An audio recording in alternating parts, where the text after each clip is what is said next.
사울의 치명적 실수. 사무엘상 13장 1절에서 18절 말씀입니다. 사울이 왕이 될 때에 40세라. 그가 이스라엘을 다스린 지 2년에 이스라엘 사람 3,000명을 택하여 그 중에서 2,000명은 자기와 함께 믹마스와 베델산에 있게 하고 1,000명은 요나단과 함께 베냐민 기브아에 있게 하고 남은 백성은 각기 장막으로 보내니라. 요나단이 게바에 있는 블레셋 사람의 수비대를 치매 블레셋 사람이 이를 들은지라. 사울이 온 땅에 나팔을 불어 이르되 히브리 사람들은 들으라 하니 온 이스라엘이 사울이 블레셋 사람들의 수비대를 친 것과 이스라엘이 블레셋 사람들의 미움을 받게 되었다함을 듣고 그 백성이 길갈로 모여 사울을 따르니라. 블레셋 사람들이 이스라엘과 싸우려고 모였는데 병거가 3만이요 마병이 6,000명이요 백성은 해변에 모래같이 많더라. 그들이 올라와 베다웬 동쪽 믹마스에 진침해 이스라엘 사람들이 위급함을 보고 절박하여 굴과 수풀과 바위 틈과 은밀한 곳과 웅덩이에 숨으며 어떤 히브리 사람들은 요단을 건너 갓과 길르앗 땅으로 가되 사울은 아직 길갈에 있고 그를 따른 모든 백성은 떨더라. 사울은 사무엘이 정한 기한대로 이레 동안을 기다렸으나 사무엘이 길갈로 오지 아니하매 백성이 사울에게서 흩어지는지라. 사울이 이르되 번제와 화목제물을 이리로 가져오라 하여 번제를 드렸더니 번제 드리기를 마치자 사무엘이 온지라. 사울이 나가 맞으며 무난하매 사무엘이 이르되 왕이 행하신 것이 무엇이냐 하니 사울이 이르되 백성은 내게서 흩어지고 당신은 정한 날 안에 오지 아니하고 블레셋 사람은 믹마스에 모였음을 내가 보았으므로 이에 내가 이르기를 블레셋 사람들이 나를 치러 길갈로 내려오겠거늘 내가 여호와께 은혜를 간구하지 못하였다 하고 부득이하여 번제를 드렸나이다 하니라. 사무엘이 사울에게 이르되 왕이 망령되이 행하였도다. 왕이 왕의 하나님 여호와께서 왕에게 내리신 명령을 지키지 아니하였도다. 그리하였더라면 여호와께서 이스라엘 위에 왕의 나라를 영원히 세우셨을 것이거늘 지금은 왕의 나라가 길지 못할 것이라. 여호와께서 왕에게 명령하신 바를 왕이 지키지 아니하였으므로 여호와께서 그의 마음에 맞는 사람을 구하여 여호와께서 그를 그의 백성의 지도자로 삼으셨느니라 하고 사무엘이 일어나 길갈에서 떠나 베냐민 기브아로 올라가니라. 사울이 자기와 함께한 백성의 수를 세어보니 600명 가량이라. 사울과 그의 아들 요나단과 그들과 함께한 백성은 베냐민 게바에 있고 블레셋 사람들은 믹마스에 진쳤더니 노략군들이 세대로 블레셋 사람들의 진영에서 나와서 한 대는 오브라 길을 따라서 수알 땅에 이르렀고 한 대는 베토론 길로 향하였고 한 대는 광야 쪽으로 스보임 골짜기가 내려다 보이는 지역길로 향하였더라. 할렐루야. 우리 하나님께 감사와 영광의 박수 올려드리겠습니다. 각 가정에서 우리 실시간 온라인 생방송으로 함께 예배에 참여하고 계신 우리 성도님들 모두에게 국내외에 있는 모든 성도님들에게 하나님의 특별한 은혜와 축복이 있기를 원합니다. 우리 함께 기도하시고 하나님 말씀 보겠습니다. 사랑하는 아버지, 온 세상이 교회를 핍박하고 주님의 이름을 욕하고 예배를 모독한다고 해도 우리는 주님을 사랑할 것입니다. 지금 온라인상으로 할 수 없이 집에서 방송으로 예배에 동참하면서 울음을 삼키고 있는 우리 성도들, 상하고 지친 마음들을 주님 붙들어 주십시오. 우리는 죄를 짓지 않았습니다. 우리는 떳떳합니다. 우리는 주님이 자랑스럽고 교회가 자랑스럽습니다. 어떤 일이 있어도 주님의 이름을 부끄러워하지 않게 하여 주시고 세상 앞에서 당당하게 서게 하여 주시옵소서. 오늘도 말씀의 은혜를 나눕니다. 부족한 종을 감추시고 오직 우리 주님 홀로 영광 받아 주옵소서. 예수님 이름으로 기도했습니다. 아멘. 우리가 이제 다윗 시리즈 8번째 오늘 사울의 치명적인 실수에 대해서 오늘 말씀을 나눕니다. 다윗 시리즈인데 사울 왕 이야기를 초반에 이렇게 많이 다루는 것은 왕건을 다루기 전에 궁예를 설명해야 되는 것과 비슷한 이유입니다. 사울이 잘못된 왕의 표본이었기 때문에 하나님께서 그를 왜 버리시고 다윗을 세우시게 되었는가를 설명하기 위해서였습니다. 하지만 지난주까지 사울이 왕위에 앉기 전까지 사울은 참으로 겸손하고 하나님께 순종해서 승리하는 좋은 모습을 많이 보여주었습니다. 그래서 어떤 성도님들께서는 목사님, 사울이 생각보다 나쁜 지도자가 아니었네요 라고 물어보시는 분도 계셨습니다.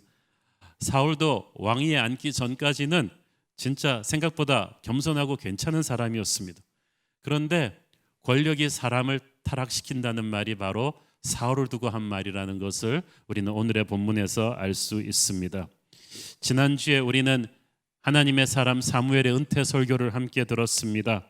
전장에서 큰 승리를 거두고 구국의 영웅이 된 사울, 그 사울을 왕으로 세우는 자리에서 사무엘은 따끔한 경고를 남겼죠. 그냥 좋아할 만한 일은 아니다. 앞으로 왕과 백성들이 함께 하나님을 순종하지 않으면 함께 멸망할 수도 있다고 말했어요. 이스라엘의 왕정 체제는 하나님을 섬기는 신정 체제 안에서만 굳건할 것이라고 경고했는데 오늘의 본문을 통해서 우리는 왜 그런 강한 경고를 사무엘이 주었는지 알 수 있을 것입니다. 우리 1절 2절 말씀 읽겠습니다.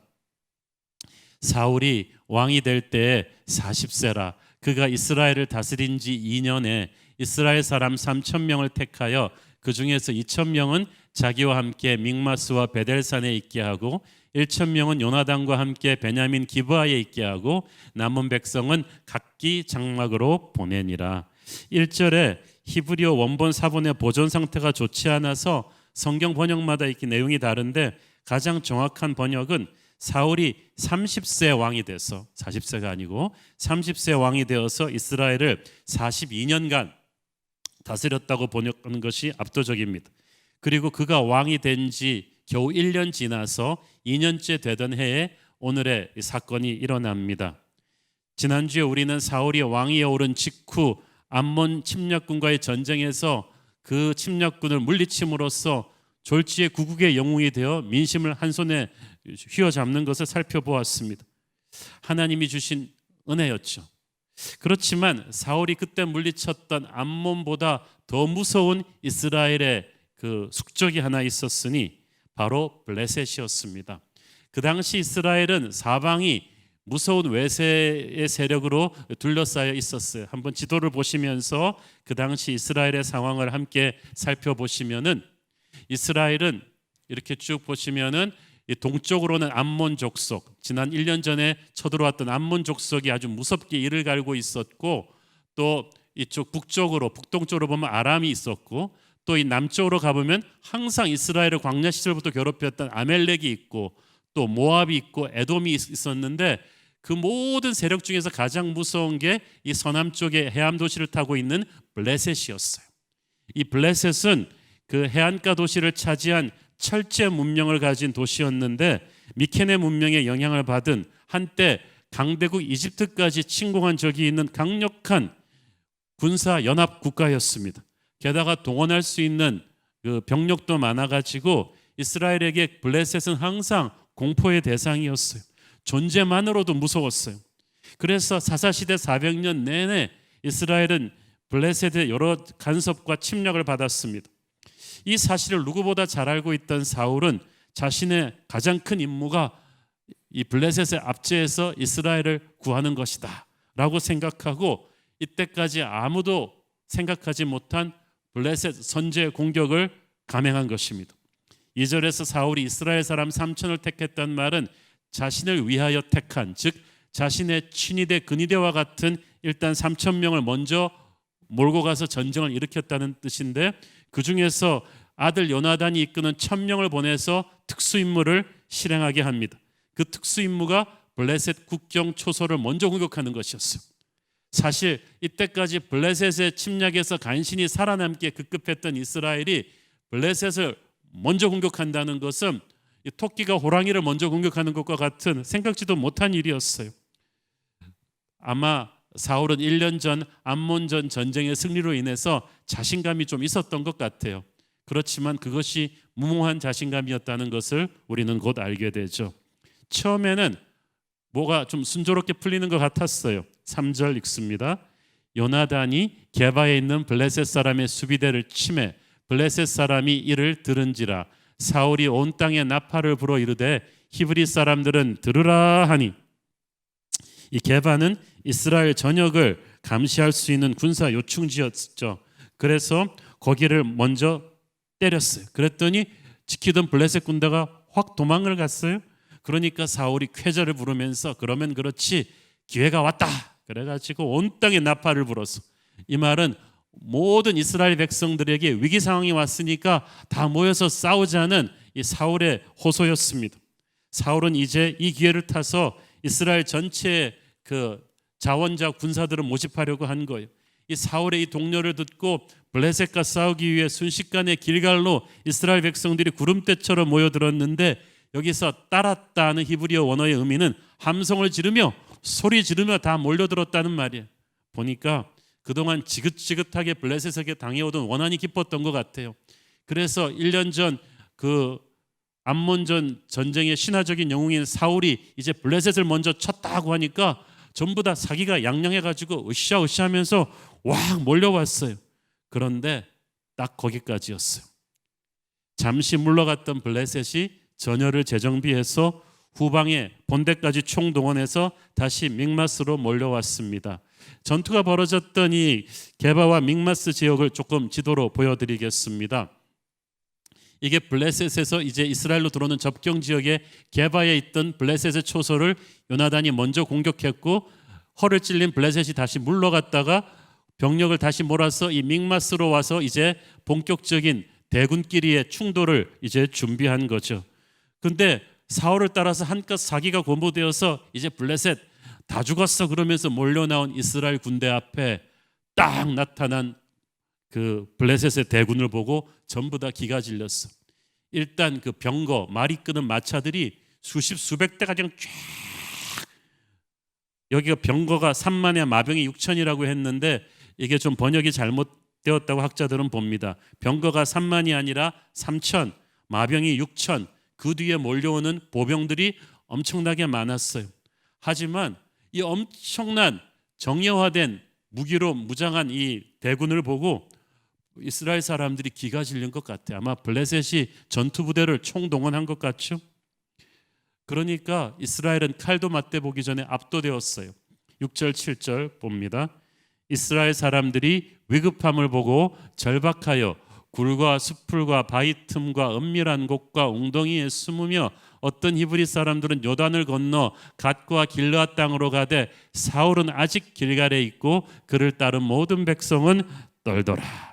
이 말은 하여튼간에 겁에 질린 이스라엘 백성들이 싸워보기도 전에 뒤로 돌아 돌격, 그래서 뭐 숲풀과 바위 틈과 굴과 은밀한 웅덩이 뭐 눈에 보이는 모든 자연지형은 다 찾아가서 뿔뿔이 흩어져서 숨었다는 얘기입니다.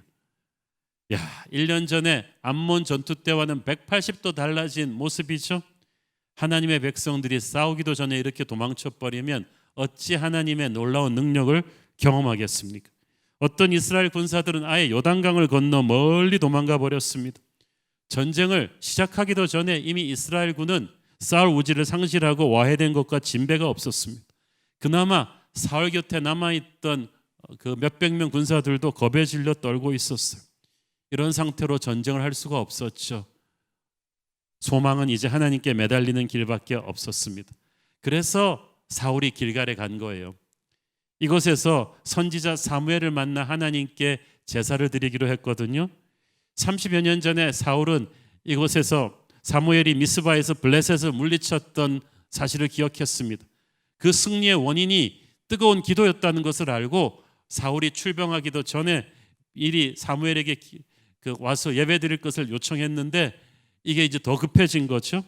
사울은 블레셋도 두려워하는 선지자 사무엘과 함께 예배드리지 않으면 결코 이스라엘 군대의 사기가 살아나지 않는다는 걸 알고 있었어요. 그래서 길갈로 갔습니다. 8절 읽습니다.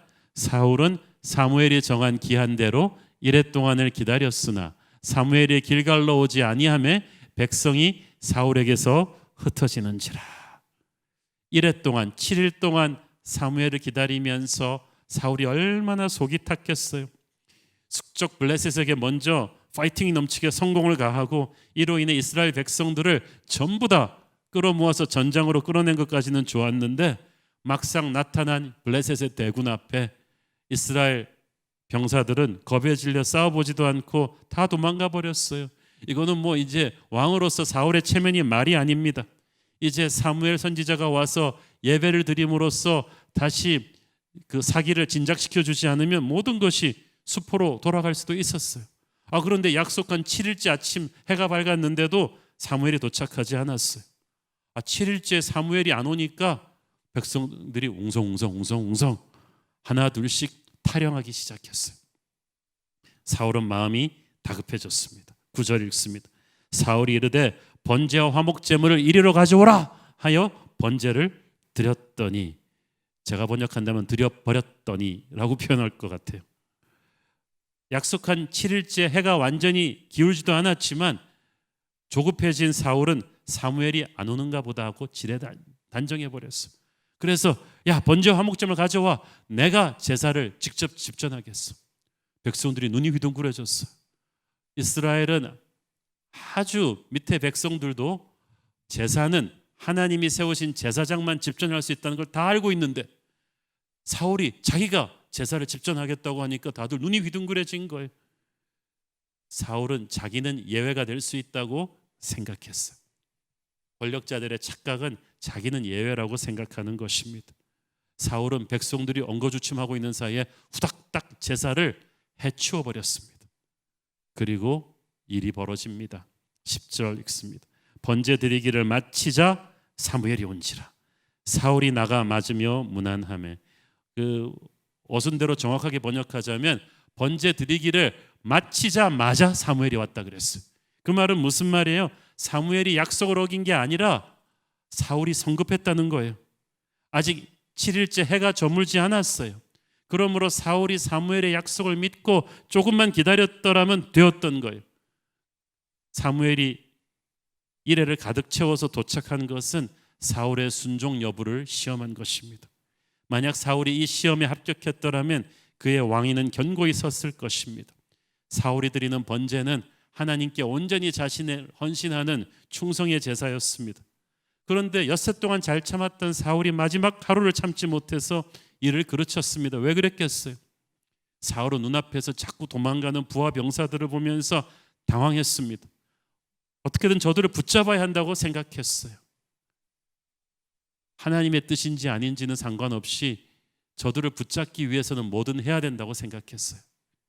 우리가 상황이 어려워졌을 때 사람을 붙잡기 위해서 하나님의 뜻을 어겨서는 안 됩니다. 그러면 사람도 잃고 하나님도 잃게 되는 거예요. 11절 12절 읽습니다. 사무엘이 이르되 왕이 행하신 것이 무엇이냐 하니 사울이 이르되 백성은 내게서 흩어지고 당신은 정한 나라 안에 오지 아니하고 블레셋 사람은 믹마스에 모였음을 내가 보았으므로 이에 내가 이르기를 블레셋 사람들이 나를 치러 길갈로 내려오겠거늘 내가 여호와께 은혜를 간구하지 못하였다 하고 부득이하여 번제를 드렸나이다 하니라.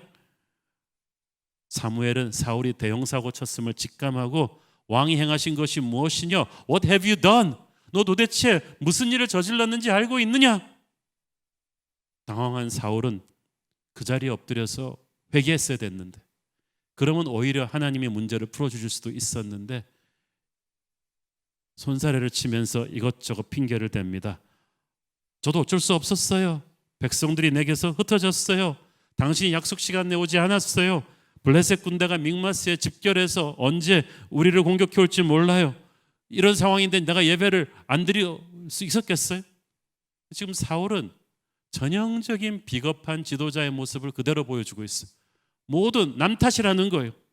이건 비겁한 백성들 때문이에요. 약속 안 지킨 사무엘 당신 때문이에요. 언제 공격해 올지 모르는 사나운 적군 때문이에요. 어디서 많이 본 모습 같지 않습니까? 오래전에 선악과 따먹은 아담과 하와가 보여준 모습이에요. 회개하지 않고 자꾸 남에게 책임 전가했어요. 하나님은 이미 다 알고 물으시는데 회개하고 엎드리면 되었을 것을 자꾸 남한테 책임 전가하고 자기 합리화를 시킵니다. 책임을 지지 않겠다면 지도자가 되면 안 되죠. 이렇게 비겁하게 빠져나겠다는 지도자가 무슨 지도자입니까?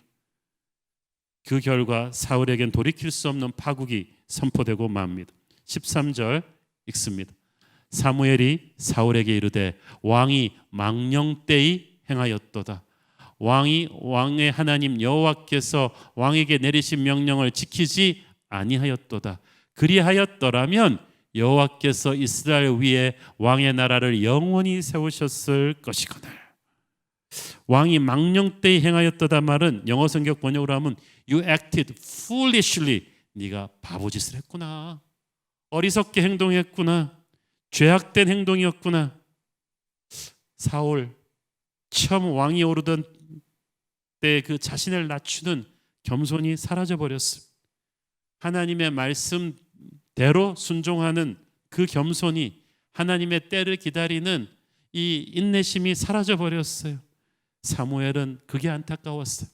사울이 하나님께 순종하는 삶을 살았더라면 하나님께서 사울의 왕조를 대대로 축복하셨을 텐데 다 망쳐버렸어요. 왕이 된 지 1년 만에 사울에 대한 하나님의 심판은 생각보다 무서웠습니다. 14절 읽습니다. 지금은 왕의 나라가 길지 못할 것이라.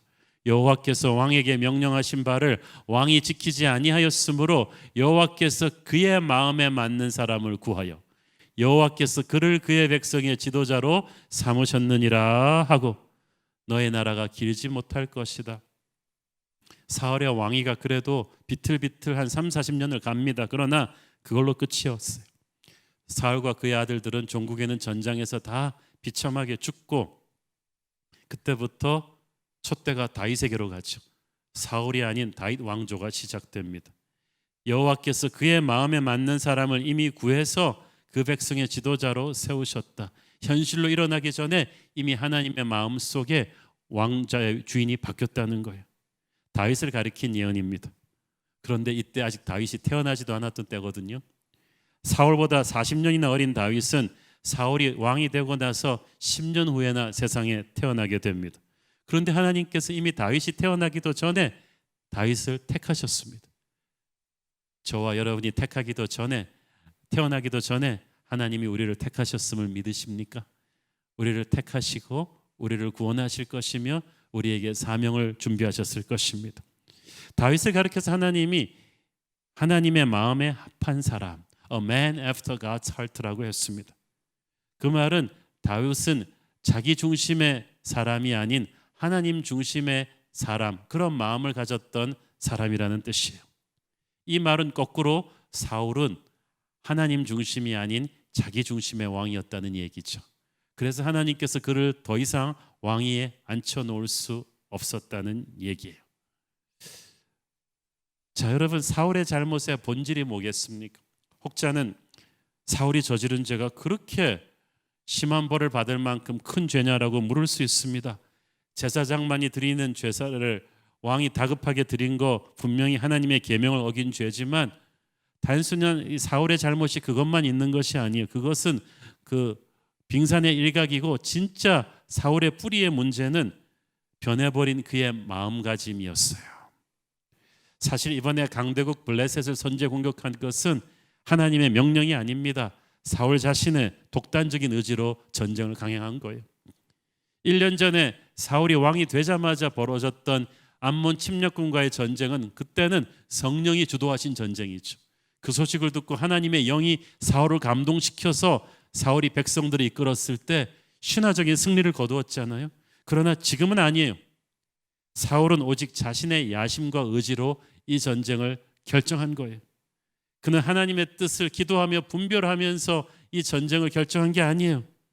그는 이미 모든 걸 다 결정해 놓고 하나님한테 가서는 사인만 하라고 서류를 내민 거예요.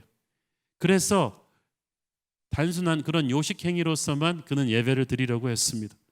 그러니까 사무엘이 오지 않으니까 어차피 요식 행위에 불과한 예배니까 뭐 어떻게든 드리면 된다는 생각으로 제사장이 아닌데도 자기가 그 예배를 집전해 버린 거예요.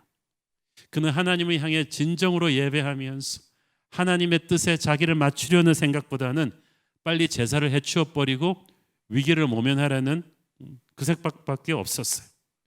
그런 인간적인 동기로 드리는 제사가 얼마나 하나님을 모독하는 것인지 관심도 없었어요.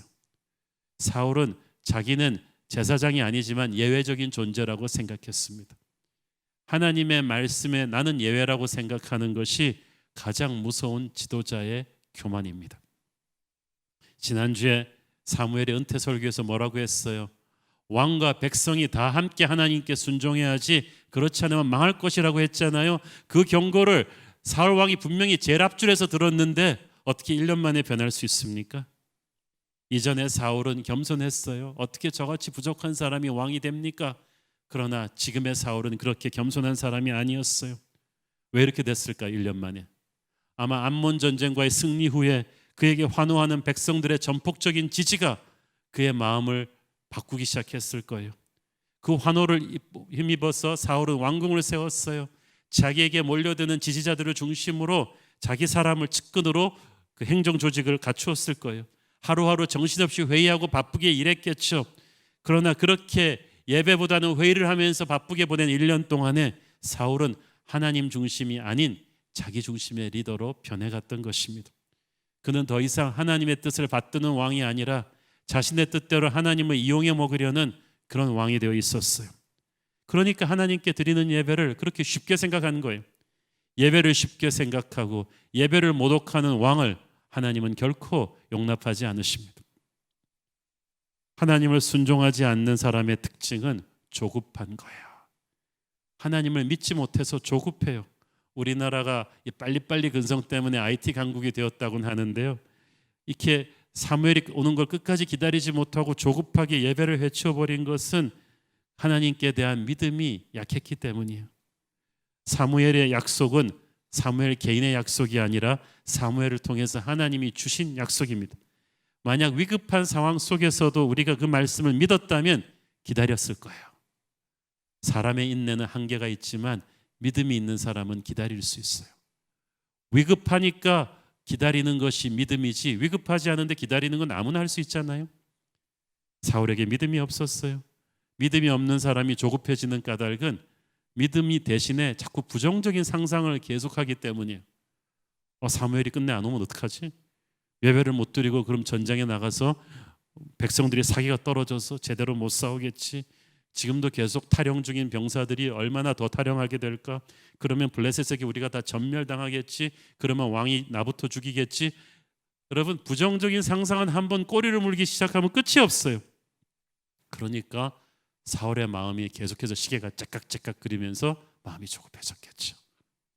하나님의 사람은 믿음을 가져야 이런 인간적인 부정적인 상상을 끊어버릴 수 있어요. 그래야 하나님을 기다릴 수 있어요.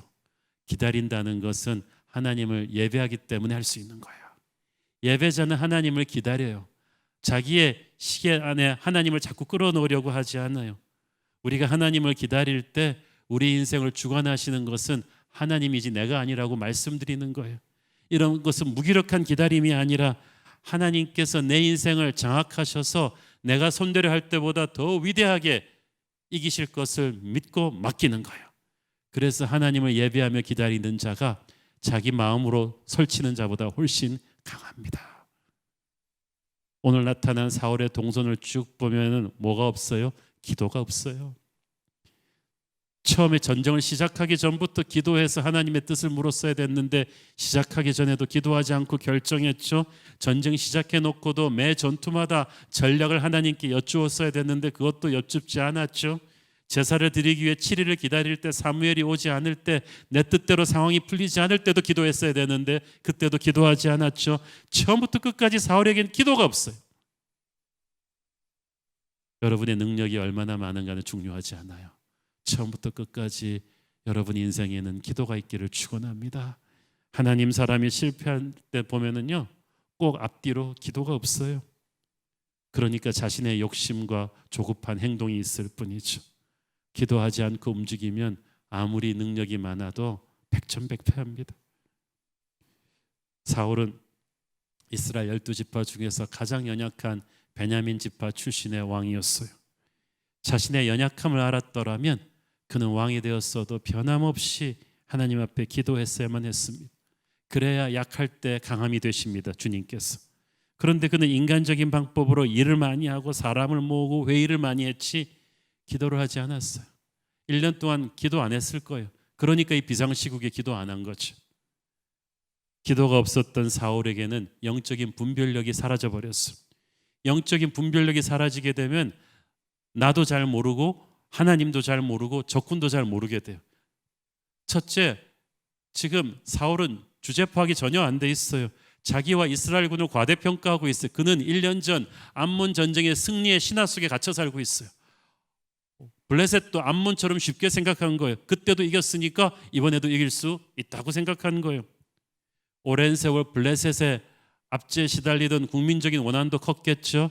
또 사울도 암몬전 승리에 이어서 이번 전쟁까지 이기고 나면 나의 위상을 아무도 감당하지 못할 것이다라는 개인적인 야심이 있었겠죠. 국민적인 원한과 사울의 야심이 딱 맞물리니까 앞뒤 가릴 것 없이 국가의 존망에 달린 이 전쟁을 그냥 무모하게 일으킨 거예요. 사울은 적군 블레셋의 전력을 심각하게 과소평가했어요. 처음 게바에 있는 블레셋의 초소병들을 물리쳤을 때만 해도 사울은 의기양양했어요. 그러나 블레셋은 그렇게 호락호락한 존재가 아니었죠. 정예화된 블레셋의 대군이 몰려왔을 때 오히려 공포에 질려서 도망간 건 이쪽이었어요. 적은 생각보다 강했고 이쪽은 생각보다 약했던 거예요. 우리도 영적 전쟁할 때 스스로를 너무 과대평가하고 저쪽을 너무 과소평가하면 안 돼요. 우리가 어둠의 군대를 만만히 보고 이렇게 조급하게 영적 싸움을 시작하면 안 됩니다. 말씀과 기도의 내공을 잘 쌓아야 돼요. 왜냐하면 마귀의 군대는 생각보다 강하고 교활하고 경험이 많아요. 예수님이 함께하지 않으면 우리는 질 겁니다. 예수님의 제자들도 영적인 내공을 쌓지 않고 귀신 들린 아이를 고쳐주려 하다가 실패했잖아요. 사랑하는 여러분, 영적으로 무장해야 됩니다. 그래야 마귀의 군대를 이길 수가 있어요. 셋째로 사울은 하나님을 쉽게 생각했어요. 그러니까 이 중요한 전쟁 시작하면서 기도 안 하고 시작한 거 아니에요? 그러니까 하나님이 얼마나 귀하게 생각하는 예배를 인간적인 방법으로 함부로 드린 거 아니에요? 그는 자기 독단으로 전쟁을 시작해 놓고 하나님의 축복만 원했습니다. 모든 과정마다 하나님을 무시하고 나갔어요. 이런 사람을 어떻게 하나님이 축복합니까? 사울이 사무엘을 기다리지 않고 제사를 드린 거 단순한 실수 아니에요. 사울 왕의 마음의 왕좌에는 이미 하나님이 아닌 자기 자신이 앉아 있었던 거예요. 그런 지 오래됐어요. 그는 하나님의 뜻을 받드는 왕이 아니라 하나님을 이용하려는 왕이 되어 있었어요. 하나님께서 왜 그를 버리셨는지 우리가 이제 알지 않겠습니까? 그리고 버거운 전쟁이 시작되었습니다. 15절 사무엘이 일어나 길갈에서 떠나 베냐민 기브아로 올라가니라. 사울이 자기와 함께한 백성의 수를 세어보니 600명 가량이라. 처음에 3,000명의 시친이대가 있었는데 그리고 그를 따라서 수많은 백성들이 모였는데 600명밖에 남지 않았어요. 사울은 그때 깨달아만 했어요. 하나님의 임재가 떠나면 민심도 떠나는 거예요. 16절 18절을 보면 블레셋은 이제 압도적인 병력의 우위를 이용해서 북쪽, 서쪽, 동쪽으로 동시에 진격해서 이스라엘을 압박하고 들어옵니다. 지금 이스라엘의 전력은 옛날 사무엘 선지자가 있던 때와는 비교도 할 수 없을 만큼 약화되어 있었어요. 그때도 이스라엘은 약했고 블레셋은 강했지만 기도의 사람 사무엘이 있었기 때문에 이스라엘은 블레셋을 압도할 수 있었어요. 이스라엘이 강했던 것은 영적으로 강했기 때문이에요. 그런데 그 강한 영성이 자기 중심적 지도자 사울의 통치 밑에서 단 1년 만에 허물어진 거예요. 이제 사울의 남은 재임 기간 몇십 년 동안 사울은 블레셋과 끊임없는 일진일퇴의 공방을 계속합니다. 이길 때도 간신히 이기지 시원하게 이기지를 못해요. 승리하는 리더십이 아니라 간신히 생존하는 참 불쌍한 리더십으로 전락하는 거죠. 하나님의 기름 부으심이 떠나면 그렇게 됩니다. 사랑하는 성도 여러분, 우리는 결코 그렇게 간신히 생존하는 리더가 되어서는 안 돼요. 그러기 위해서 우리는 처음부터 끝까지 늘 하나님 앞에 겸손히 엎드리는 철저한 신본주의자가 되어야만 할 것입니다. 우리가 그 어떤 것보다 자신이 아닌 하나님의 뜻을 의지하며 기도의 자리에, 예배의 자리에 엎드려 있는다면 하나님이 우리에게 승리를 주실 것입니다. 지금 세상은 어둠의 군대가 교회를 엄청나게 압박해오는 힘든 상황입니다. 우리는 여기서 간신히 생존하는 교회가 돼서는 안 되고 사자와 같이 일어나 어둠의 군대를 물리치는 강한 교회가 되어야 될 것입니다. 그러기 위해서 이 힘든 시국 속에서 여러분 기도의 자리, 예배의 자리를 떠나지 마십시오. 우리는 약하지만 예수께서 강하십니다. 기도하겠습니다. 주님 은혜를 감사합니다. 한때 하나님의 은총을 입었던 사울이 단 1년 만에 자기 중심의 지도자가 되면서 하나님의 마음을 아프게 하는 간신히 생존하는 비참한 모습의 리더가 된 것을 봅니다. 하나님, 우리는 처음부터 끝까지 하나님을 버리지 않는, 하나님을 예배하는 겸손한 주의 백성 되게 하여 주옵소서. 예수님 이름으로 기도했습니다. 아멘.